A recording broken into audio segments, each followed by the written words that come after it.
বাংলাদেশের দেওয়া ছোট লক্ষ্যের জবাবে ব্যাট করতে নেমেও বড় লক্ষ্য বাংলাদেশকে ছুড়ে দিতে পারল না পাকিস্তান দল। তাসকিন নাহিদ রানা, মেহেদী শরীফুলদের অবিশ্বাস্য বোলিং তাণ্ডবে অল্প রানেই প্যাকেট হয়ে যায় শক্তিশালী পাকিস্তান। দর্শক, শুরুটা করেছিল তাসকিন আহমেদ, তার বোলিং তাণ্ডব যেন বুঝতেই পারলেন না পাকিস্তানের ব্যাটাররা। তিনি এদিন 2 উইকেট তুলে নিয়েছিলেন। মেহেদী হাসান মিরাজও অবিশ্বাস্য বল করেন, মাত্র 21 রান করেছে গুরুত্বপূর্ণ 2 উইকেট তুলে নেন। তাইজুল ইসলাম অবিশ্বাস্য 14 ওভারে 67 রান খরচ করে গুরুত্বপূর্ণ 2 উইকেট তুলে নেন। নাহিদ রানা অবিশ্বাস্য মাত্র 60 রানের খরচ করে গুরুত্বপূর্ণ 3 উইকেট নিয়ে পাকিস্তানকে 232 রানে অল আউট করে দেয় বাংলাদেশ।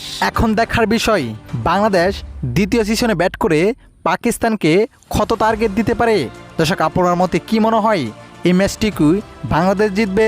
জানিয়ে দিবেন আপনার মতামত এই ভিডিওর কমেন্ট বক্সে। ধন্যবাদ।